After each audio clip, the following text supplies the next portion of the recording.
Gracias, senador presidente. Un día como hoy, 30 de septiembre, pero de 1765, nace don José María Morelos y Pavón. Igual, hoy, 30 de septiembre, festejamos y aprovecho la oportunidad para felicitar a nuestro coordinador del grupo parlamentario, Miguel Barbosa Huerta, quien coincide con este héroe nacional en su fecha de onomástico, pero también en su ideología y en varias de sus conductas. Cerca de los 30 años, José María Morelos ingresó al Colegio de San Nicolás, de Hidalgo, del cual me honra ser egresada. Es ahí donde toma las órdenes religiosas y se desempeña como cura en Churumuco, Carácuaro y Nocupétaro, donde se entera del levantamiento armado de 1810. Morelos se reúne con Hidalgo, quien en ese momento lo nombra lugarteniente y le ordena insurreccionar el sur y tomar Acapulco, para lo cual no habría ninguna estrategia planeada en ese momento. José María Morelos pronto da muestras de poseer una gran capacidad organizativa y un innato talento militar. A Morelos el militar le rinde homenaje hoy el grupo parlamentario del PRD. Se interna en Guerrero y en el poblado de Petatlán agrega a sus huestes a los hermanos Galeana, pero a pesar de sus victorias no logra tomar Acapulco sino hasta abril de 1813. En 1811, Morelos marcha a Chilpancingo y más tarde a Izúcar, Puebla y a Taxco, Guerrero, para reparar y preparar lo que sería la defensa de Cuautla, importante población asediada por el virrey Calleja, y después de aproximadamente 72 días de asedio realista, abandona la plaza heroicamente, causando grandes bajas al enemigo. Se replegó ahí en Izúcar y posteriormente se estableció en Tehuacán, Puebla. En su tercera campaña, Morelos pelea con los realistas en las cumbres de Aculcingo, cerca de Orizaba, y marcha a Oaxaca, donde funda el periódico Correo Americano del Sur. Después de tomar Acapulco, en septiembre de 1813, Morelos convoca el primer Congreso Independiente en Chilpancingo, cuyo resultado fue la Constitución de Apatzingán, que declara la independencia absoluta de México con España.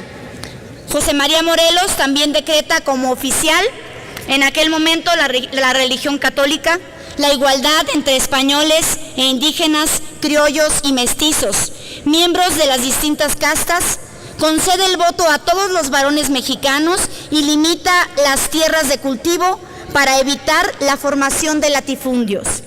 Uno de los más grandes legados de José María Morelos, debemos decir que fue la Constitución de Apatzingán. El 22 de octubre de 1814, año quinto de la independencia mexicana, la Constitución de Apatzingán establece los principios y valores y forma de gobierno que hoy se observan, mientras la nación estaba ocupada parcialmente por los enemigos que oprimían y se liberaban, se sublevaban los nuestros para expedir una regia constitución permanente. La sesión solemne se promulgó y se llevó a cabo bajo la sombra de los árboles de la villa de Apatzingán, en el corazón de la tierra caliente de Michoacán, elevada a rango de ciudad exclusivamente para ese efecto.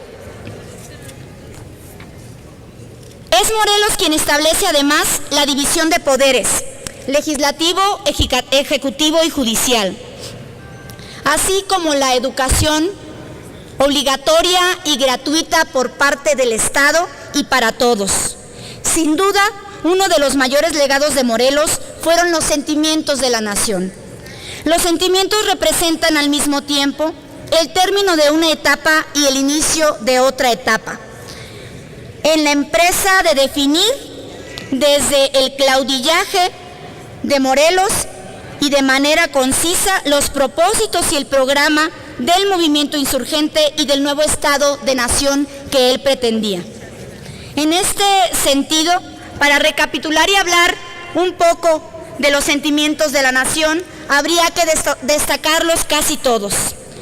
Uno de los más innovadores fue el sentimiento número 12, al apuntar hacia la equidad socioeconómica, mediante la moderación de la opulencia y la indigencia, aumentando los salarios de los pobres. Ni el Congreso de Anáhuac ni ninguna constitución del siglo XIX lo consideró. Hasta la Constitución de 1917 fue que se tomó en cuenta. Los puntos reelaborados en el sentimiento relativo a la independencia retoman el objetivo primordial de Hidalgo y corrige el de Allende y el de Rayón, que pretendían que se siguiera invocando a Fernando VII. El Congreso asumió este primer sentimiento de la nación y la Declaración de Independencia el 6 de noviembre de 1813. Otros sentimientos se referían a los principios de soberanía, de derechos humanos, de división de poderes y a la representación democrática que en general la asumió y la precisó en la Constitución de Apatzingán. Es de subrayar también el sentimiento número 22, relativo a la modernización y simplificación de los cargos fiscales. La Constitución asignaría al Congreso la facultad de establecer las contribuciones, pero sin retirar los principios de Morelos. En resumen, los sentimientos de la nación son sin duda la más relevante formulación sintética de la visión de la insurgencia en su momento cumbre. Ante los nuevos imperios de la prepotencia económica y militar, así como la delincuencia organizada y la independencia y la soberanía nacional, hoy son una tarea inacabada y una responsabilidad de todos.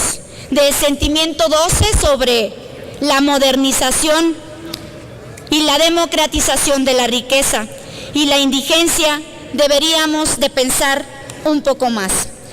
Para concluir, diría que el espíritu de los sentimientos de la nación, hoy como antes, en aquel momento, debe ser retomado.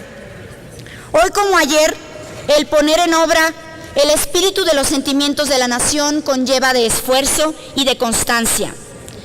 Es necesario usar de algún sufrimiento porque es tiempo de sufrir, porque México sufre. Lo que no sufriría yo nunca, jamás sería la injusticia. Eso también lo dijo Morelos, que lo que nunca sufra nuestro pueblo sea la injusticia. Muchas gracias.